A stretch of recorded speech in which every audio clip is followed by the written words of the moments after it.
What is going on, guys? Welcome to Gregolis TV. This is a review of the Xiaomi 13 phone. So let's talk about it. But first, let's jump into some photos and videos that I took with this phone.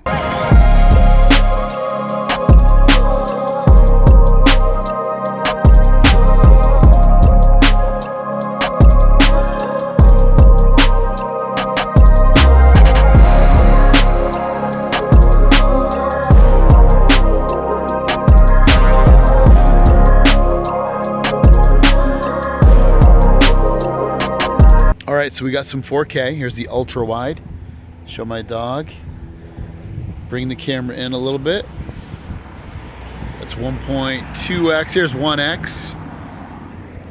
Sugar. There we go. I'm gonna turn the camera around on me now, so you can see what it looks like. As I walk, see how good the stabilization is. I have it at 4K 30. There's a plane flying all above me, pointed up at the sky, so you can see the dynamic range. It's a cloudy sky. How does it look, guys? Rear camera on here. Let me zoom out a little bit. Let me zoom in, I should say. Let me zoom into these flowers right here. Let me know what you think. Here's the front-facing camera. Xiaomi 13. Dynamic range. How does it look? Again, it's at 4K 30 as well. You can go all the way up to 8K on the back cameras. On the front cameras, the highest resolution you can do is 4K. Cars driving by gives you... I like that because then it gives you like how much is it focusing in on my voice versus the outside noises and all that. Let me know. All right, so let's talk about those photos and videos that I took with this phone. So you can get up to 50 megapixels on this phone's camera and up to 8K video. Now, I didn't shoot on 8K video on this. I did 4K 30 on this, but the video I thought looked pretty good. It wasn't definitely not the most stable video I've personally seen on a smartphone camera. I think the S23 Ultra and iPhone 14 Pro Max are more stable than this phone, but they're also much more expensive than this phone. And then also I thought photos actually did quite a good job. I actually really liked the way the photos turned out in terms of the quality and the colors and all of that when I was taking photos with this. So if you know, videos, again, I think you can get some nice videos on this. The best looking, most stable videos, no. But, you know, upper mid range, yeah, I would say it's somewhere in that range. And then the photos, yes, I thought they were in that upper range. I thought they really competed well with something I could get on another phone. So yeah, I'd give the cameras pretty good. Probably give them like a, 8 out of 10 basically, overall score for video and photo. So this phone does retail for $999. You can buy it on a GizTop website. I have it linked down below. You can get this for as low as $699. This version, which has 12 gigs of RAM, 256 gigs of storage, can be had for $799 on GizTop. It's a Chinese version, so if you want the international version, it might cost you a little bit more.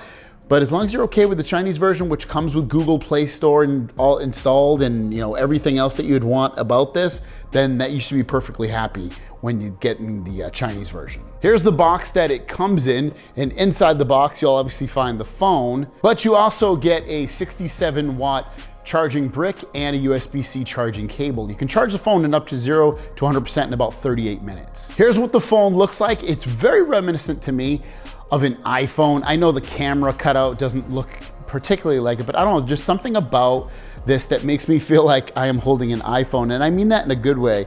Everything that you might like about an iPhone in terms of the look and feel and fit and finish, it feels very, very premium. And for the price that you might pay for this, up to maybe 999 or 1099 euros, or if you buy it through GizTop, like I said, for $799, I think it's worth it in terms of the quality of it.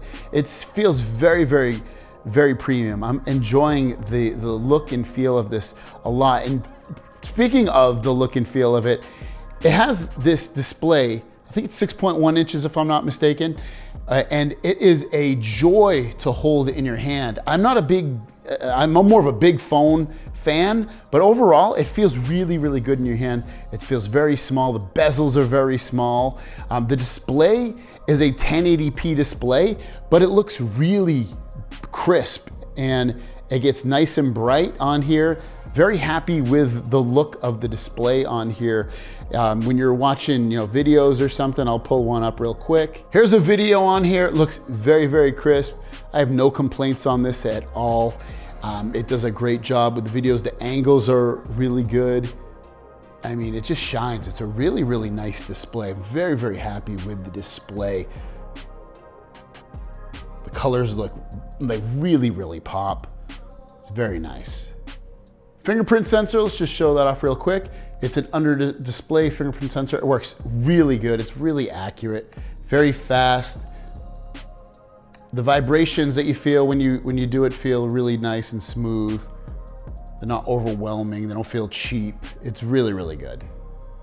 Now I wanted to talk about the specs really, really quickly. It has a Snapdragon 8 Gen 2 processor in here. So you're gonna get a benchmark score that's really, really high. If you're looking at the Geekbench score, basically close to 5,000 on here. So it's gonna perform really, really well. It's really smooth. It's a very fast phone. This one specifically has 12 gigs of RAM, 256 gigs of storage, 120 hertz, 1080p display. So everything feels really, really fast and really smooth. I did say the display was 6.1 inches. It's actually 6.36 inches. It's an OLED display, 120 hertz, Dolby Vision, 1200 nits of brightness. It's really, really nice. It basically says it goes up to 1900 nits peak brightness. And it definitely is a very, very bright display. Also on here, you're gonna get Android 13 with their UI on there, the MIUI 14 on here. The rear camera is up to 50 megapixels, I should say. And on the front, you're gonna get up to 32 megapixels, and you are able to hopefully see the quality of that. Up to 8K video on the back, stereo speakers, 4,500 milliamp battery. You get a lot for your money, depending upon what you're paying.